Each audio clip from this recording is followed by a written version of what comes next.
Salatullah salamu. Surah Al-Baqarah, dan masih masuk pada ayat ke-54. A'udzubillahi minasyaitonirrajim. Bismillahirrahmanirrahim. Wa idh atayna Musal kitaba wal furqana la'allakum tahtadun. Wa idh qala Musa liqaumihi ya qaumi innakum zalamtum anfusakum bittikhadikumul ijla fatubu ila bari'ikum faqtulu anfusakum dzalikum khairul lakum inda bari'ikum fataba 'alaikum innahu huwat tawwabur rahim. Wa idh qultum ya Musa lan nu'mina laka hatta narallaha jahra fa akhadhatkumus sa'iqatu wa antum tanzurun thumma ba'atsnakum min ba'di mautikum la'allakum tashkurun. Kemarin kita sudah sampai di sini. Secara global saya ulas kembali bahwa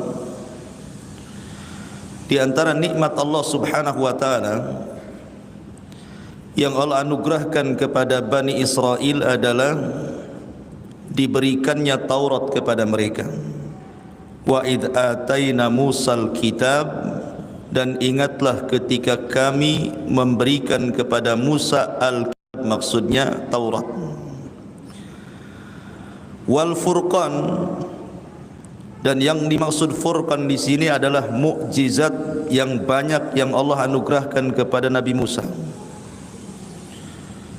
Dan mukjizat itu disaksikan Bani Israel. Tetapi Allah berkehendak dengan Taurat dan mukjizat itu la'allakum tahtadun, agar kalian memperoleh petunjuk. Sebaliknya, Bani Israel justru tidak mengambil petunjuk dari Taurat dan juga dari mukjizat yang Allah anugerahkan kepada mereka. Salah satu bentuknya adalah ketika mereka melakukan kesyirikan dengan menyembah patung anak sapi Samiri. Dan Allah Subhanahu wa taala katakan, wa idz qala Musa liqaumihi ya qaumi innakum zalamtum anfusakum bittikhadikumul ijla. Dan ingatlah ketika Musa berkata kepada kaumnya, wahai kaumku, kamu benar-benar telah menzalimi, maksudnya melakukan kesyirikan, karena tidak ada zalim yang lebih besar melebihi kesyirikan. Seperti ucapan Luqman Al-Hakim, ya bunayya la tusyrik billahi innasyirka la zulmun azim. Wahai anakku, jangan melakukan kesyirikan, karena kesyirikan itu kezaliman yang sangat besar. Fatubu ila bari'ikum, maka bertobatlah kalian kepada pencipta kalian.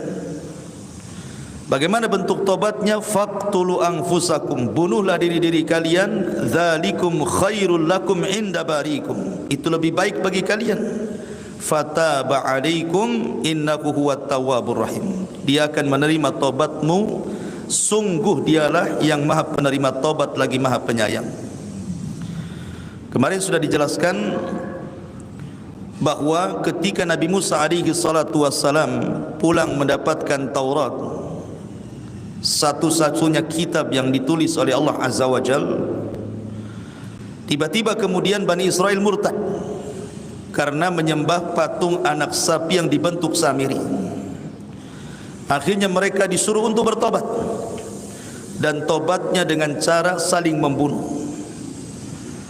Tetapi mereka tidak mau awalnya, kecuali setelah diancam dengan bukit Tur di atas kepala mereka, baru kemudian mau bertobat. Akhirnya 70.000 Bani Israel saling bunuh-membunuh, dan itu lebih baik bagi mereka. Lah, orang-orang ini adalah orang-orang yang ditinggalkan Nabi Musa.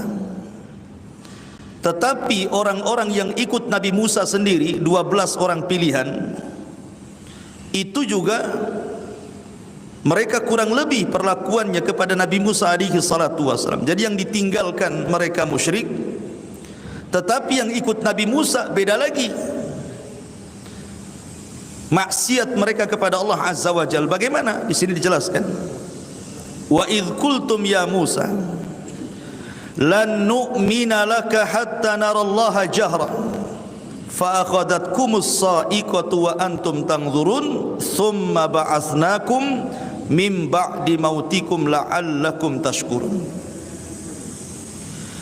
Dan ingatlah ketika Musa berkata, dan ingatlah ketika kamu berkata kepada Musa, wahai Musa, kami tidak akan beriman kepadamu sebelum kami melihat Allah dengan jelas. Maka halilintar menyambar kalian sedang kalian menyaksikannya. Kemudian kami bangkitkan kalian setelah kalian mati agar kalian bersyukur. Begini ceritanya. Sampai di sini kemarin ceritanya. Jadi ketika Nabi Musa alaihi salatu wassalam meminta kepada Allah Subhanahu wa taala untuk dibuat undang-undang bagi Bani Israel, sama seperti kita Al-Quran undang-undang bagi kaum muslimin. Jadi Nabi Musa alaihi salatu wassalam membawa 12 orang pilihan. Memang termasuk murid-murid khususnya Nabi Musa. Diajak oleh Nabi Musa. Kemudian setelah dekat dengan Bukit Tur, maka mereka meminta kepada Nabi Musa alaihi salatu wassalam bahwa mereka tidak mau hanya mendapatkan hasil saja. Maksudnya bukan hanya sekedar Musa mendapatkan Taurat kemudian mereka membacanya dan melihatnya. Tidak mau hanya sebatas itu. Mereka ingin menyaksikan bagaimana Allah Subhanahu wa taala berjumpa dengan Nabi Musa. Terang-terangan Allah itu tampak di hadapan Nabi Musa dan mereka melihatnya. Dan ini kan sesuatu mustahil. Jangan lagi mereka. Nabi Musa pernah meminta kan sama. Nabi Musa pernah meminta kepada Allah Subhanahu wa taala agar Allah Subhanahu wa taala menampakkan dirinya kan. Tetapi Allah Subhanahu wa taala tidak menolak permintaan Musa, tetapi Allah hanya mengatakan lan tarani, engkau tidak bisa melihatku. Kemudian Allah Subhanahu wa taala mengatakan kepada Musa, walakin dur ilal jabal fa in istaqarra makanah fasawfa tarani. Tetapi lihatlah bukit berbatu itu wahai Musa. Kalau bukit berbatu itu tidak bergoncang, tidak hancur, pasti kau akan melihat aku. Maka Allah katakan falamma tajalla rabbuka lil jabali ja'alahu dakka wa sara Musa sa'iqa. Ketika Allah Subhanahu wa taala menampakkan dirinya kepada bukit berbatu itu, tiba-tiba bukit itu hancur. Dan karena dahsyatnya kehancuran bukit itu menjadikan Musa pingsan. Setelah Musa siuman, dia mengatakan tubtu ilaika, aku bertobat kepadamu ya Rabb, wa ana awwalul muslimin, dan saya cukup taat, dan wa ana awwalul mu'minin, cukup beriman saja. Artinya Musa sendiri tidak bisa melihat Allah kan? Tidak bisa melihat Allah. Tetapi masalahnya di sini orang-orang pilihan Nabi Musa ini meminta permintaan yang sama dengan Nabi Musa. Kok mereka kemudian dihantar halilintar sampai mati, tapi Musa tidak? Apa bedanya di sini? Orang-orang ini kan meminta kepada Nabi Musa dan mengatakan, ya Musa lan nu'mina laka hatta narallaha jahra. Wahai Musa, kami tidak akan beriman dengan kenabian sampai kami melihat Allah dengan jelas. Apa yang terjadi? Fa akhadhatkumus sa'iqatu wa antum tanzurun. Allah kirim halilintar, akhirnya membunuh mereka semua. Tapi ketika Musa meminta kepada Allah, Allah tidak kirim halilintar. Apa bedanya? Bedanya kalau orang ini, orang-orang pilihan Nabi Musa ini meminta kepada Musa untuk melihat Allah dengan jelas karena mereka inat. Mereka tidak ada niat baik. Tidak ada niat baik Bani Israel untuk melihat Allah Subhanahu wa taala. Hanya ingin istihza saja, mengolok-olok Nabi Musa. Tetapi permintaan Musa alaihi salatu wassalam bukan itu. Dia hanya kecintaan dia kepada Allah Subhanahu wa taala sehingga ingin melihat Allah, hanya itu saja. Sehingga hukumannya pun berbeda. Orang-orang yang minta diperlihatkan Allah, Allah kirim halilintar sehingga membunuh mereka semuanya. Tetapi Musa tidak. Karena Musa hanya kecintaan kepada Allah Azza wa Jalla, hanya ingin melihat itu saja. Makanya Allah azab orang-orang ini dan Allah tidak mengazab Nabi Musa. Kemudian Allah katakan, "Tsumma ba'atsnakum min ba'di mautikum la'allakum tashkurun." Setelah mereka Allah binasakan dengan halilintar itu, kemudian Allah bangkitkan kembali mereka setelah kematian mereka. Dan ini kuasa Allah Subhanahu wa taala, bisa menghidupkan setelah kematian.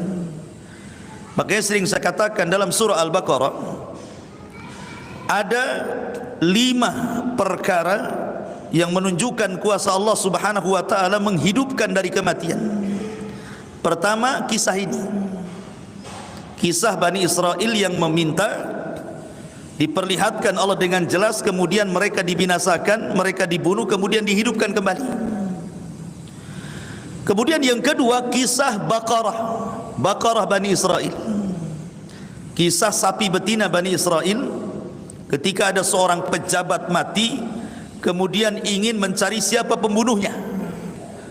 Kemudian mereka datang kepada Musa untuk disingkap kasusnya. Maka Musa berdoa kepada Allah, kemudian Allah perintahkan untuk menyembelih sapi betina. Tapi bukannya mereka langsung menyembelih, banyak tanya. Apa warnanya, bagaimana usianya, macam mana sapi betinanya, macam-macam mereka tanya. Hampir-hampir mereka tidak bisa melakukannya. Tapi setelah kemudian mereka berhasil melakukannya, kemudian Musa pun menyuruh menyembelih sapi betina itu, kemudian memukulkan sebagian badannya kepada orang mati, tiba-tiba hidup. Tapi hidup sesaat, hanya menunjukkan siapa pembunuhnya, kemudian mati lagi. Ini kasus kedua. Kasus ketiga, kisah Nabi Hazkiel. Itu disebutkan juga dalam surah Al-Baqarah. Alam tara ilal ladzina kharaju min diyarihim wa hum ulufun hadarul maut. Ketika Bani Israel ditimpa taun, semacam wabah, mungkin kalau sekarang corona lah ya, banyak orang mati, sampai Allah membahasakan dengan kalimat uluf. Uluf itu bukan alfun, tapi uluf itu lebih banyak daripada alf. Alf itu 1000, ini ribuan yang mati. Kemudian yang selamat, mereka keluar dari negeri yang terkena wabah itu. Padahal Nabi SAW mengatakan, apabila dalam sebuah daerah terjangkit wabah, yang di dalam jangan keluar, kan begitu ya, dan di luar jangan ke dalam. Bani Israel ini keluar mereka karena takut terkena wabah. Rupanya mereka keluar ke sebuah padang, di situ malaikat maut sudah menunggunya. Tidak mati kena taun, mati pula kena malakul maut. Akhirnya yang menyelamatkan diri itu malah mati kena malakul maut. Dari sini kata para ulama, al-hadharu la yamna'ul qadara. Menghindar dari kematian itu tidak menghalangi takdir kematian. Kan itu ya.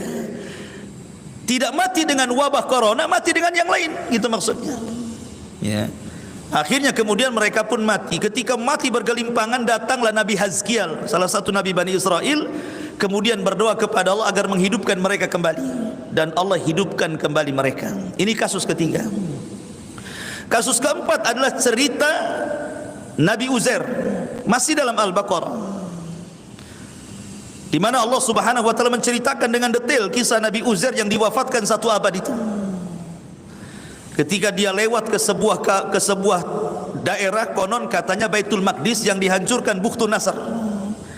Orang-orang Yahudi dihinakan, sebagai dibantai, sebagai jadikan budak, dan kotanya dihancurkan, Palestina. Kemudian Uzair datang melihat-lihat gitu kan, kota yang hancur itu. Kemudian dalam hatinya mengatakan, kaifah yuhyi hadhillahu ba'da mautiha. Macam mana Allah akan mengembalikan kota yang hancur ini? Akhirnya kemudian Uzair pun ditidurkan 100 tahun 1 abad. Yang ingin saya ceritakan, Uzair itu membawa makanan dan juga menunggang keledai. Keledainya ditambatkan, makanannya ditaruh di sebelahnya. Ketika 1 abad dia bangun, makanannya tidak berubah sama sekali, lam yatasannah, tidak berubah. Keledainya yang mati, tinggal tulang-tulangnya saja. Kemudian Allah Subhanahu wa taala ingin menunjukkan bagaimana Allah mampu menghidupkan setelah kematian. Maka Allah rangkai lagi tulang belulang keledai itu, kemudian datang dagingnya entah dari mana, datang kulitnya nempel lagi, tiba-tiba dihidupkan dan bersuara seolah-olah kiamat mau bangkit. Artinya apa? Kecil bagi Allah menghidupkan sebuah kota yang hancur. Allah saja mampu menghidupkan keledai setelah kematiannya. Akhirnya Uzair pun melihat kuasa Allah. Setelah kemudian dia melihat kota yang sebelumnya mati, tiba-tiba hidup kota itu, ramai lagi. Dan itu menunjukkan ala kulli syai'in qadir, Allah itu atas segala sesuatu mampu. Jadi keledai dari kematian bisa dihidupkan oleh Allah. Kemudian kisah yang terakhir, yang kelima, kisah Ibrahim ketika disuruh menyembelih 5 ekor burung. Kemudian masing-masing bagian burung diletakkan di gunung-gunung. Kemudian Allah mengatakan summad'uhunna ya'tinaka sa'ya. Panggil burung-burung itu, maka mereka akan merangkai kembali dan tidak tertukar, dan mereka akan datang kepadamu. Dari 5 kisah kematian kemudian dihidupkan kembali ini juga ada faedah bahwa Allah Subhanahu wa taala mampu membangkitkan manusia pada hari kiamat. Di dunia saja Allah bisa membangkitkan orang mati, apalagi nanti ketika tiupan sangkakala kedua Israfil yang disebut dengan yaumul ba'tsi wan nusyur, hari kebangkitan. Allah lebih mudah menciptakan kedua kalinya dibandingkan menciptakan pertama kalinya. Baik, di sini Allah Subhanahu wa taala ceritakan summa ba'atsnakum mim ba'di mautikum la'allakum tashkurun. Kemudian kami bangkitkan kembali kalian agar kalian bersyukur. Bersyukurkah mereka? Rupanya tidak. Degilnya Bani Israel itu sudah jelas-jelas dimatikan, dihidupkan kembali ya. Bukannya malah bertobat, makin israr terus menerus di dalam kekufuran.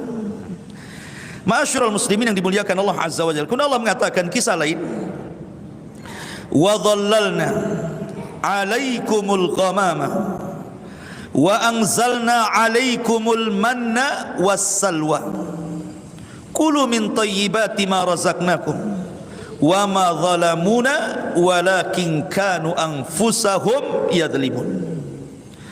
Dan kami menaungi kamu dengan awan, dan kami menurunkan kepadamu manna dan salwa.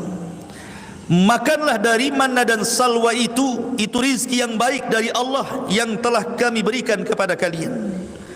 Maka tidak mendolimi, mereka tidak mendolimi kami, tetapi justru merekalah yang mendolimi diri mereka sendiri. Ma'asyiral muslimin yang dimuliakan Allah Subhanahu wa taala, di sini ada kisah menarik.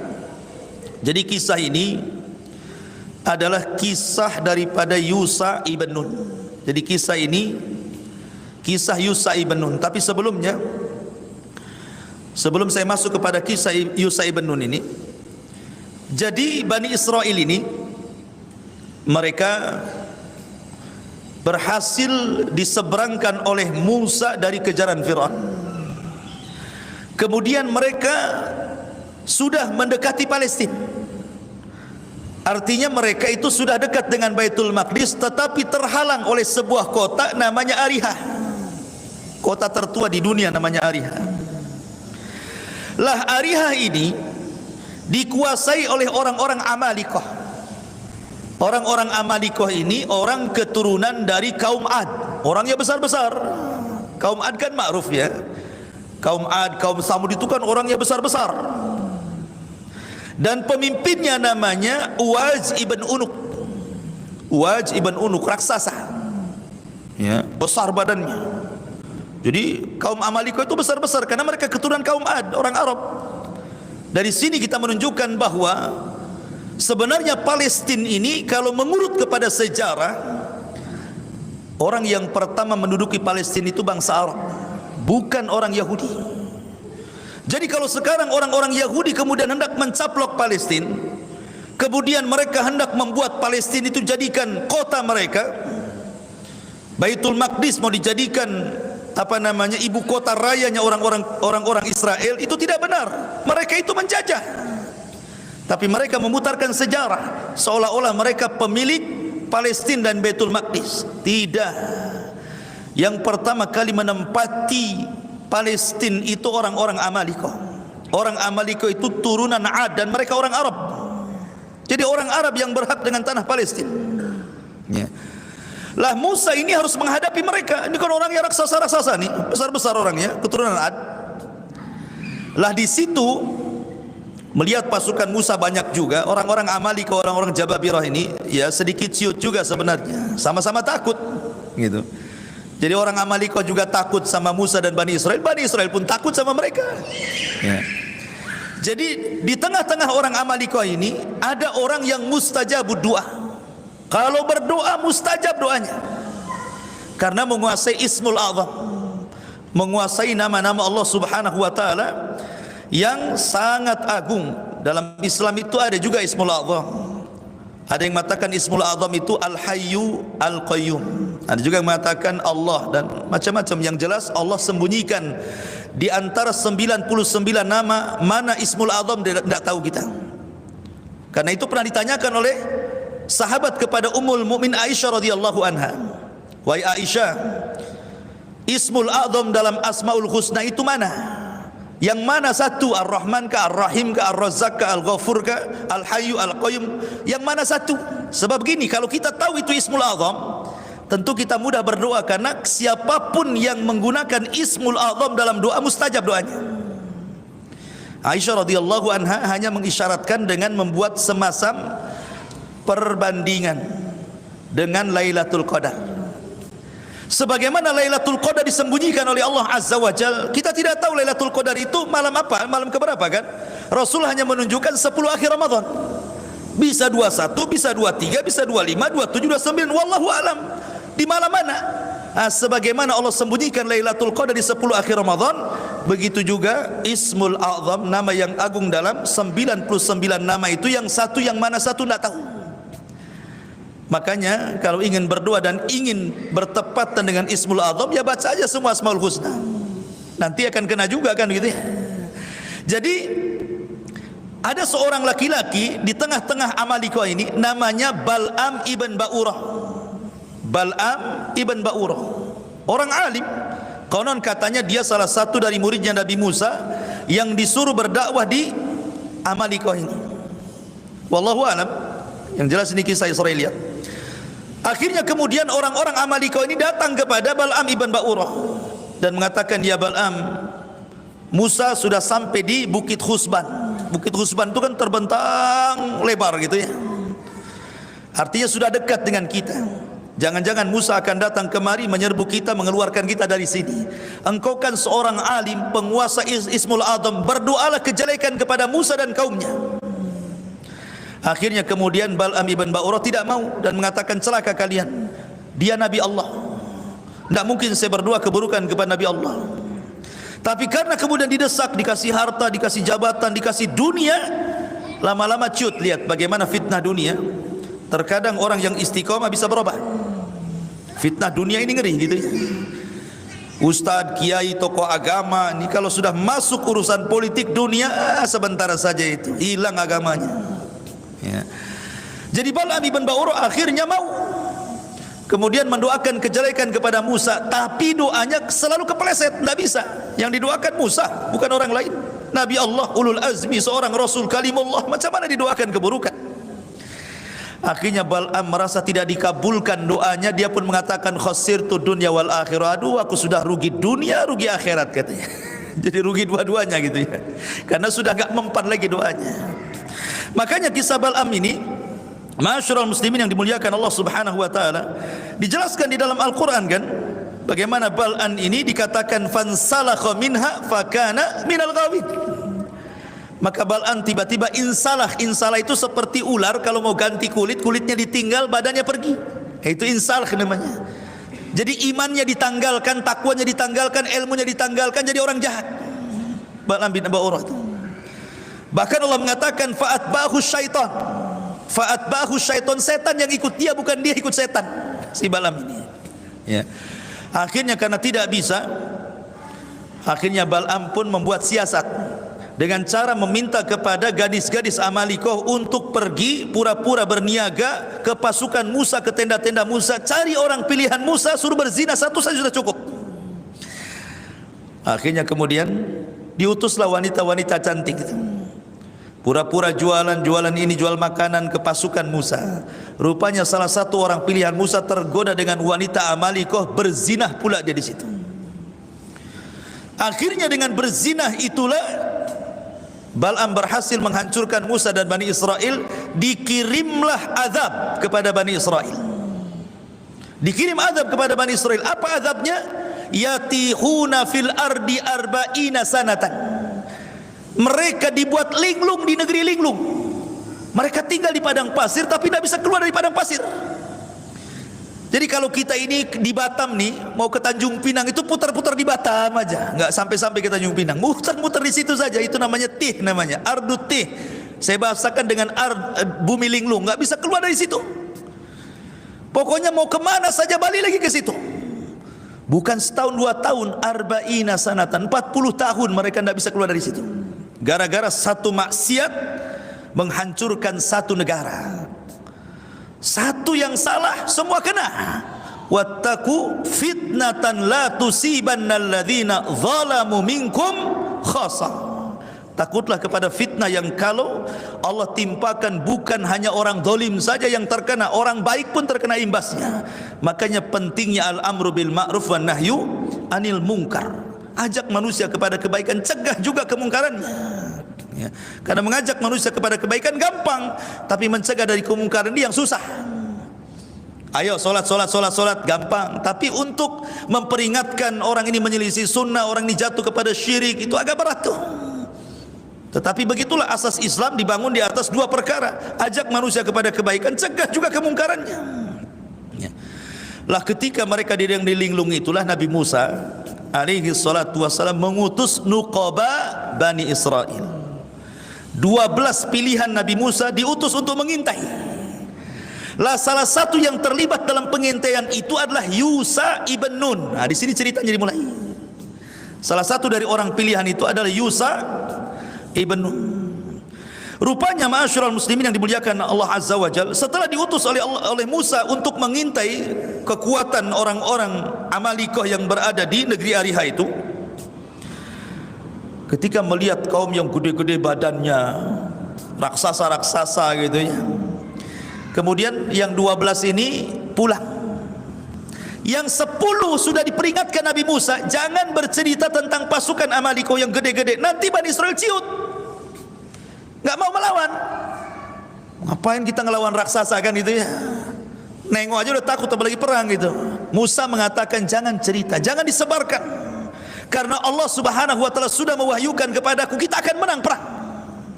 Sebenarnya Musa sudah meyakinkan kita menang perang, tapi jangan disebarkan, nanti akan mengalami ketakutan orang-orang ini. Akhirnya kemudian yang 10 orang kurang ajar pula, malah diberitahu kepada keluarganya, pamannya, ponaannya, akhirnya akan menyebar ya kan. Takutlah Bani Israel jadinya. Hanya 2 orang yang disebutkan dalam sejarah Bani Israel. Pertama Yusa ibn Nun, dia betul-betul nurut apa kata Nabi Musa, tidak menyebarkan ya. Yusa ibn Nun. Kemudian yang satunya namanya siapa lupa, pokoknya salah satunya Yusa ibn Nun, dan satu lagi, dua-duanya tidak mau bercerita. Dan ini Allah Subhanahu wa taala firmankan, qala rajulani minal ladina yakhafuna an'amallahu alaihima. Berkata 2 orang yang tidak menyebarkan itu, Yusa ibn Nun dan juga satunya Kalib ibn Yufanna, ya namanya Kalib ibn Yufanna dan Yusa ibn Nun. Qala rajulani, berkata 2 orang minal ladina yakhafuna, keduanya orang-orang yang takut. Ada yang mengatakan takut kepada orang-orang Amalikoh sehingga menyembunyikan, karena Musa jangan disebarkan kasus mereka, kisah-kisah mereka, nanti Bani Israel takut. Udkhulu alaihimul bab fa idza dakhaltumuhu fa innakum ghalibun. Maka Musa mengatakan, nanti kau bisa menyerang mereka dari arah pintunya, dan kalau kalian masuk ke negeri mereka kalian akan menang. Wa 'alallahi fatawakkalu in kuntum mu'minin. Maka kepada Allah bertawakal kalau kalian benar-benar beriman. Artinya Musa sudah menjanjikan kita akan menang. Tapi yang 10 orang ini malah disebar-sebar ke sana kemari. Lah sebab itulah ketika Musa mengajak mereka berperang, apa kata mereka? Mereka mengatakan idhab anta wa rabbuka faqatila innaha huna qaidun. Hei Musa, kami sudah tahu orang-orang Amaliko seperti apa. Badannya gede-gede. Kalau engkau ingin perang, silahkan berangkat, ajak Tuhanmu perang berdua, kami duduk-duduk nonton siapa yang menang, siapa yang kalah, katanya. Lihat Bani Israel kan. Karena sudah tahu kekuatannya. Jadi mereka minta kepada Nabi Musa, kalau kau mau perang ajak kami perang. Enggak. Nah, kau perang sana berdua, ajak Tuhanmu, kami duduk-duduk kita nonton. Nanti siapa yang kalah, siapa yang menang, nanti kita akan bergerak, katanya. La haula wala quwata illa billah. Bani Israel seperti itu sikap mereka kepada nabinya. Makanya akhirnya Nabi Musa alaihi salatu wassalam tidak bisa merebutkan kota itu, sampai akhirnya Musa pun wafat di negeri itu, Harun juga wafat di negeri itu. Dan sebelum wafat itulah Musa berpesan kepada Yusha ibn Nun, karena dia di antara dua orang yang nurut kepada Nabi Musa. Dan Yusha ibn Nun adalah salah satu di Quran, memang tidak banyak diceritakan, hanya dalam satu ayat Yusha ibn Nun itu. Ketika Allah Subhanahu wa taala mengatakan wa idz qala Musa li fatahu, ketika Musa berkata kepada pembantunya ketika hendak mencari Khidir. Ulama tafsir mengatakan li fatahu, pembantunya di sini maksudnya Yusha ibn Nun. Adapun nasabnya ada yang mengatakan Yusha ibn Nun ibn Ifrain ibn Yusuf ibn Yaqub ibn Ishaq ibn Khalil ibn Ibrahim, Khalilullah Ibrahim alaihi salatu wassalam. Jadi dia Yusha, putra Nun, putra Ifraim, putra Nabi Yusuf, putra Yaqub, putra Ishaq, putra Khalilullah Ibrahim. Ini satu riwayat. Ada yang mengatakan dia adalah anak saudari daripada Nabi Musa. Jadi dia yang diwasiati oleh Musa sepeninggalnya serbu orang-orang Amalikoh itu, bunuh raja-rajanya. Makanya kemudian yang berhasil membukakan Palestina itu, Baitul Maqdis, adalah Yusha ibn Nun, bukan Nabi Musa, karena Musa sudah meninggal di Arduti. Lah ayat yang kita ceritakan ini, wa dhallalna 'alaikumul ghamama wa anzalna 'alaikumul manna wassalwa, ini cerita ketika mereka berada di negeri linglung, ketika mereka diazab tidak bisa keluar dari negeri linglung itu. Bayangkan padang pasir, ikhwan. Padang pasir itu tidak ada satu tumbuhan hidup, burung pun tidak ada lewat di situ, kemudian air pun tidak ada, apa yang dimakan, apa yang diminum. Mereka juga tidak bisa bernaung di sebuah pohon. Mereka kepanasan. Akhirnya kemudian mereka mengatakan kepada Musa alaihi salatu wassalam, aina ta'am ya Musa, di mana makanan wahai Musa, kita tidak ada makanan. Ya. Maka kemudian Allah Subhanahu wa taala memberikan kepada mereka makanan yang namanya manna dan salwa. Apa itu manna? Manna itu ditumbuhkan satu pohon, ya. Kemudian ada buahnya, dan buah itu mengeluarkan air dan rasanya sama dengan madu. Adapun salwa itu burung. Jadi Allah Subhanahu wa taala kirim burung banyak-banyak dan mudah ditangkap. Ya, mudah ditangkap, disembelih, kemudian mereka makan, dibakar. Ya, jadi setiap hari seperti itu. Jadi kalau mereka makan kapan saja, mau siang, mau pagi, mau sore, mau malam, tinggal metik, tinggal nangkap burung, tidak perlu dijerat gitu ya, tinggal disembelih, dibakar, dimakan. Bayangkan, mereka tidak perlu lelah, tidak perlu capek nyari rizki, nyari uang untuk beli makanan. Makanan sudah ada di hadapan mereka. Dan ini nikmat yang Allah anugerahkan kepada Bani Israel. Kemudian mereka mengatakan, "Taib ya Musa, ini makanan sudah ada daging burung, sudah ada buah yang rasanya kayak madu gitu ya. Aina syarab, lalu di mana minuman?" Maka kemudian Musa pun oleh Allah Subhanahu wa taala disuruh untuk memukulkan tongkatnya. Tiba-tiba ketika dipungkulkan ke batu, keluarlah 12 mata air. Kenapa mesti 12? Ketika Musa memukulkan lautan, 12 jalan. Ketika kemudian memukulkan batu, 12 air mata air. Ya, karena Bani Israel satu kabilah dengan kabilahnya itu tidak akur, suka perang gitu ya. Maka mereka dibuat sendiri-sendiri oleh Nabi Musa. Nah, mata air kamu sebelah sana. Oh, kamu kabilah Ruben sana, kabilah Samun di sana, kabilah Lawi di sana, kabilah Yahuda di sana, kabilah Zabulun di sana, kabilah Yasakir di sana, gitu ya. Kabilah siapa lagi? Jad, kabilah Ashir, kabilah Yusuf, kabilah Binyamin, kabilah Naftali, kabilah Dan, gitu ya. Jadi 12 kabilah ini disendiri-sendirikan tuh. Jadi supaya tidak saling rebutan. Coba nikmat mana lagi? Fabi ayyi ala'i rabbikuma tukadziban. Nikmat mana lagi yang kalian dustakan? Makanan tinggal ngambil, minuman tinggal minum, gitu ya. Itu nikmat Allah. Makanya Allah Subhanahu wa taala kemudian menjelaskan bagaimana itu nikmat besar. Kemudian mereka mengatakan, ya Musa, ainal ghamam? Kita ini enggak ada rumah, enggak ada tenda. Ini matahari terik panas ini katanya. Gimana caranya supaya kita tidak panas? Permintaan Bani Israel ini aneh-aneh.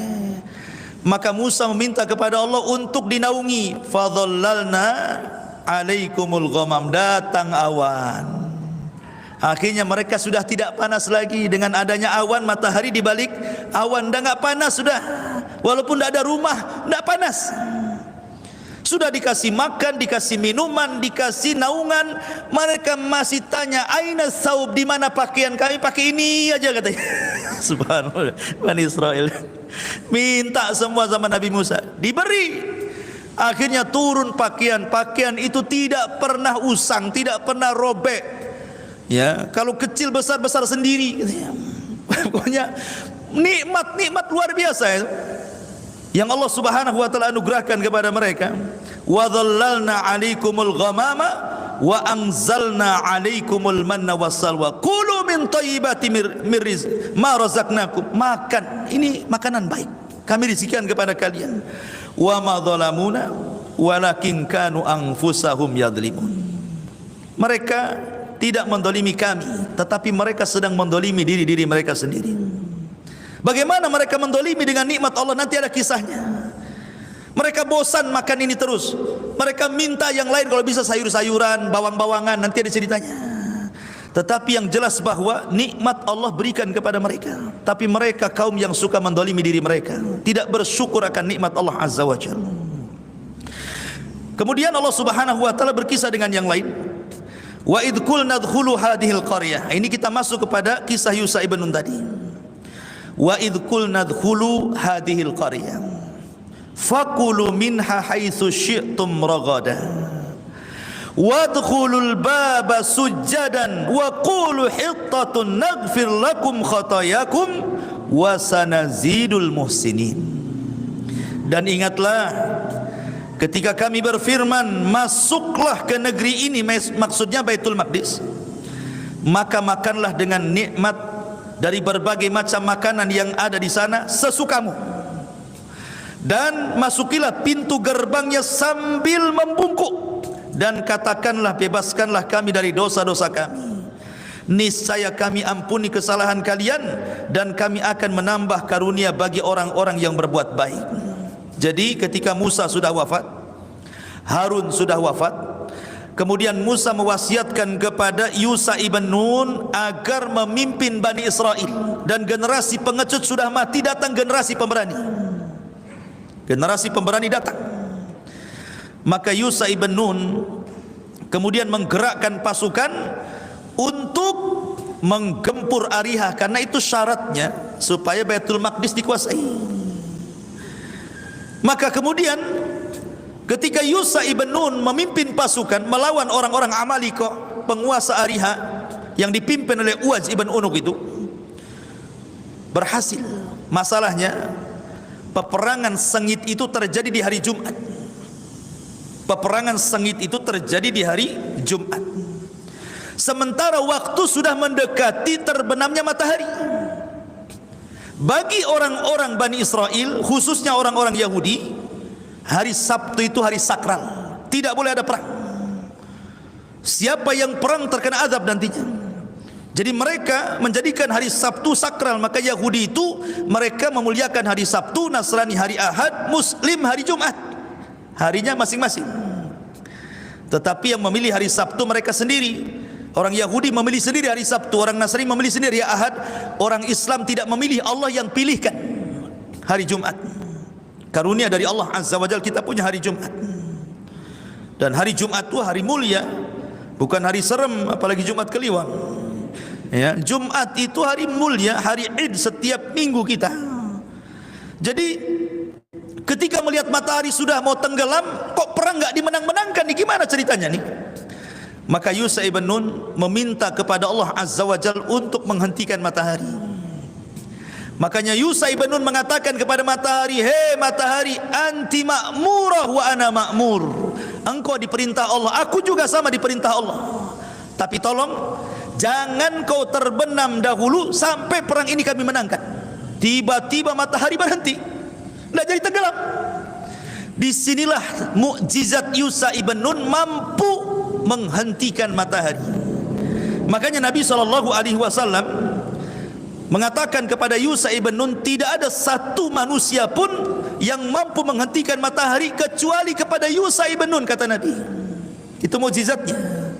Mukjizat Yusha ibn Nun itu bisa menghentikan matahari.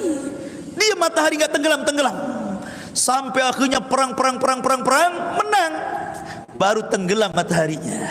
Gitu ya. Masuk hari Sabtu, berarti sudah tidak ada larangan berperang lagi.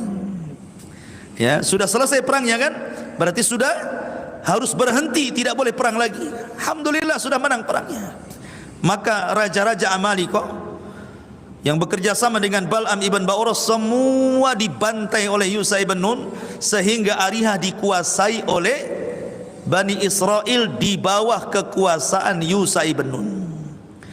Lah dari Ariha ke Baitul Maqdis sudah dekat, maka Baitul Maqdis pun kemudian dikuasai. Lah sebelum masuk ke Baitul Maqdis, di sini cerita dimulai. Wa id kul nadkhulu hadhil qaryah. Dan ingatlah ketika kami firmankan masuklah ke negeri ini, maksudnya Baitul Maqdis. Fakulu minha haitsu syi'tum ragadan. Di negeri itu kaya, banyak makanan, banyak minuman. Kalian sudah sengsara di negeri Ti, di negeri linglung, susah mau cari makan, susah mau minum enak. Negeri itu negeri kaya, makanan apa saja ada, kalian tinggal makan. Syaratnya dua. Yusha ibn Nun meminta Bani Israel cuma dua syarat. Ya. Pertama, wadkhulul baba sujjadan. Pertama, mereka disuruh sujud. Maksud sujud di sini bukan sujud yang kita ma'ruf, maksudnya disuruh merendahkan diri, menunduk sedikit supaya merasa syukur kepada Allah. Allah sudah membukakan Baitul Maqdis kepada mereka. Setelah bergenerasi, baru mereka yang bisa berhasil membuka Baitul Maqdis. Disuruh bersyukur dengan cara khudu.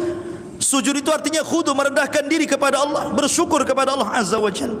Dari sini perbuatan, disuruh untuk melakukan sujud, ini perbuatan. Yang kedua, perkataan, wa qulu hittatun, dan katakanlah hittah. Hittah itu artinya, ya Allah ampuni dosa-dosa kami. Allahumma khutta lana khatayana, ya Allah ampunilah dosa-dosa kami. Tapi dua-duanya ditentang oleh Bani Israel. Pertama disuruh sujud, nunduk tidak mau, malah mereka berbalik, berjalan nungging. Kurang ajar enggak tuh? Kata Yusha ibn Nun, suruh nunduk malah berbalik, nungging pula dia ke belakang. Satu. Yang kedua, disuruh membaca hittah, malah mereka mengganti hintah. Hintah itu artinya gandum. Maksudnya hintah itu perkataan, ya Allah beri makan kami. Disuruh mengucap ya Allah ampuni dosa kami, malah diganti ya Allah beri makan kami. Bani Israel kan, disuruh maju nunduk malah nungging, disuruh ngomong ya Allah ampuni dosa, ya Allah mana makanan, katanya. Itulah Bani Israel. Makanya Allah mengatakan naghfir lakum khotoyakum wa sanazil. Kalau kalian melakukan dua syarat ini, kami akan ampun dosa kalian, kami tambah kebaikan kalian. Tapi Bani Israel ini memang kurang ajar ya. Sudah Baitul Maqdis, capek-capek mereka mengalahkan Ariha dengan Amalikohnya, kemudian membebaskan Baitul Maqdis dengan mudah. Ini kan bersyukur karena mereka sudah sulit hidupnya di negeri linglung, itu sudah sulit. Sekarang mereka dihadapkan dengan kekayaan yang luar biasa. Tiba-tiba apa? Tiba-tiba mereka pun mendolimi diri mereka. Allah katakan fabaddalal ladzina zalamu qaulan, ghairal ladzi qila lahum fa anzalna 'alal ladzina zalamu rijzan minas sama'i bima kanu yafsukun. Lalu orang-orang yang zalim menggantikan perintah dengan perintah lain. Disuruh hittah dibaca hintah. Disuruh ya Allah ampuni dosaku, malah ya Allah mana makanan. Makanya fa anzalna 'alal ladzina zalamu, Allah turunkan kepada orang-orang yang berbuat zalim rijzan, maksudnya azab. Minas sama, Allah turunkan dari langit azab. Apa azabnya? Seketika Allah kirim penyakit taun. Allah sebar wabah taun, 70.000 mati. Ketika mereka tidak mau melaksanakan dua perkara ini, langsung total Allah mengirim taun. Mati semua bergelimpangan 70.000 orang tuh. Makanya Allah mengatakan bima kanu yafsukun, karena mereka berbuat fasik, tidak menjalankan perintah nabinya, justru bermaksiat kepada nabinya. Makanya ciri khas Bani Israel yang sekarang ada pada orang-orang Yahudi, fariqan kadzabtum wa fariqan taqtulun. Sebagian kalian mendustakan para nabi, sebagian kalian membunuh para nabi. Karena ribuan Bani Israel banyak membunuh ribuan para nabi, mendustakan syariatnya seperti kasus ini, ya. Ma'asyiral muslimin yang dimuliakan Allah Subhanahu wa taala. Kemudian pada ayat 60-nya balik lagi cerita kepada negeri linglung. Wa idistasqa Musa liqaumihi faqul nadrib bi asaqal hajar fanfajarat min husnata asyrata ainan qad alima kullu unasim masyrabahum kulu washrabu min rizqillahi wa la ta'thaw fil ardi mufsidin. Dan ingatlah ketika Musa memohon air untuk kaumnya, lalu kami berfirman, pukullah batu itu dengan tongkatmu, maka memancarlah daripadanya 12 mata air. Setiap suku telah mengetahui tempat minumnya masing-masing. Makanlah dan minumlah dari rizki yang diberikan Allah, dan janganlah kamu melakukan kejahatan di bumi dengan berbuat kerusakan. Tetapi nikmat yang besar, air itu nikmat yang besar, ikhwan. Wa ja'alna al-ma' kulla syai'in hayyin, kami jadikan air itu segala sesuatu kan bisa hidup. Tidak ada nikmat melebihi air. Jadi Allah Subhanahu wa taala ketika menciptakan, kalau sedikit saya cerita tauhid ya, ada namanya tauhid rububiyah. Salah satu makna rububiyah adalah Allah al-Khaliq, Allah itu pencipta. Dan ketika Allah menciptakan makhluk itu ada dua. Pertama, Allah menciptakan yang disebut dengan usulul khalqi namanya, usulul khalqi. Kemudian ada furu'ul khalqi. Apa sih usulul khalqi dengan furu'ul khalqi itu? Usulul khalqi itu maksudnya Allah menciptakan asal makhluk dulu. Asal makhluk apa? Pertama Allah ciptakan arasy. Yang kedua Allah ciptakan air, di bawah arasy ada air. Kemudian yang ketiga Allah Subhanahu wa taala ciptakan setelah ini kolam, lauhil mahfud. Kemudian setelah itu Allah ciptakan apa namanya, an-nar, api. Kemudian setelah itu Allah ciptakan nur, cahaya. Ini namanya usulul khalqi namanya. Usulul khalqi. Inilah, dari sinilah tercipta segalanya. Ya. Ada yang Allah ciptakan kun fayakun, jadi maka jadilah. Aras kun fayakun, jadi maka jadilah. Air kun fayakun, jadi maka jadilah. Kemudian kolam, kemudian lauhil mahfuz juga sama. Kemudian api, kemudian cahaya kun fayakun. Ada juga yang Allah ciptakan makhluk dari makhluk yang Allah ciptakan. Itu namanya furul khalqi namanya. Ya. Allah menciptakan makhluk dari makhluk ini Allah ciptakan lagi. Seperti malaikat tercipta dari apa? Dari cahaya. Dan cahaya usulul khalqi. Kemudian jin diciptakan dari api. Kemudian manusia diciptakan dari air. Air, api, kemudian cahaya sebelumnya sudah Allah ciptakan. Ini namanya usulul khalqi ya. Namanya Allah menciptakan usulul khalqi dengan kun fayakun. Baru dari penciptaan ini Allah ciptakan lagi. Ya. Seperti bumi. Bumi ini Allah ciptakan dari air yang mengeras. Ya, dengan tanah, kemudian jadilah bumi. Kemudian juga sorga dan neraka, sorga dari cahaya, kemudian neraka juga dari api gitu ya. Artinya bahwa yang menentukan banyak ciptaan adalah air. Karena bumi tercipta dari air, Jin juga anak turunannya tercipta, binatang-binatang, tumbuh-tumbuhan tercipta dari air, termasuk juga manusia tercipta dari air. Makanya air itu segala sesuatu bisa hidup gitu ya, karena airnya segala sesuatu bisa hidup. Jadi nikmat Allah Subhanahu wa taala luar biasa dengan air ini. Lah Bani Israel di saat mereka haus diberikan air kan luar biasa. Orang tidak minum bisa mati sebentar saja, tapi orang tidak makan masih lama matinya. Ya, makanya Allah ini berikan nikmat yang luar biasa. Wa idistasqa Musa liqaumihi faqul nadrib bi'asakal hajar. Maka ketika Musa istisqa, minta hujan kepada Allah. Dari sini disyariatkan bagi umat Islam kalau sedang paceklik tidak ada hujan maka disuruh salat istisqa. Ada pula ilmuwan dari mana, Turki itu dari mana, tidak perlu salat istisqa katanya, itu enggak ngaruh kepada hujan. Payah orang ini. Gitu ya. Tidak yakin dengan Allah Azza wa Jalla. Jadi ini syariat istisqa. Sejak zaman para nabi dulu ada istisqa, termasuk di zaman Rasulullah SAW ada istisqa, dan jadi syariat namanya salat istisqa. Dulu Nabi Sulaiman juga istisqa, kemudian Nabi Musa juga istisqa, kemudian di zaman Umar bin Khattab juga istisqa, datang kepada Abbas untuk mengimami salat kemudian berdoa turun hujan, ya kan? Maka Bani Israel meminta air kepada Nabi Musa, maka Musa memperlihatkan mukjizatnya. Bayangkan mata mereka melihat bagaimana Musa memukulkan batu tiba-tiba keluar air. Dan itu nikmat dari Allah, mereka diberikan nabi yang luar biasa. Kemudian Allah Subhanahu wa taala ingatkan, kulu washrabu min rizqillah, makan minum dari rezeki Allah, wala ta'tsaw fil ardi mufsidin, jangan kalian melakukan kerusakan.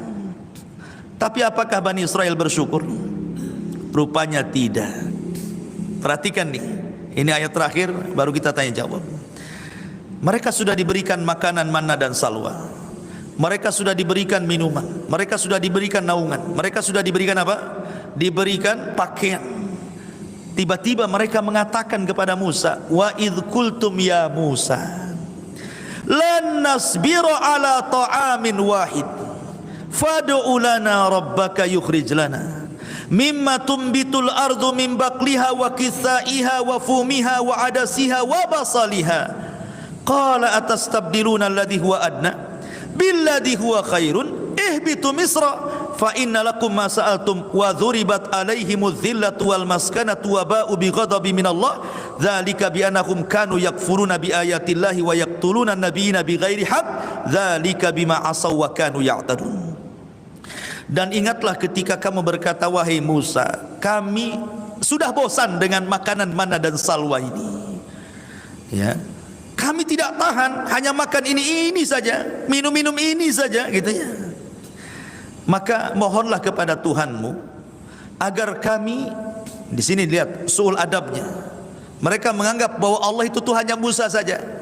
Harusnya kan mereka mengatakan fad'u lana rabbana, ini rabbaka, kan itu suul adab itu namanya.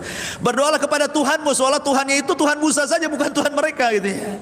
Berdoalah Musa kepada Tuhanmu, katanya, agar kami diberikan makanan lain, jangan ini saja, kan itu.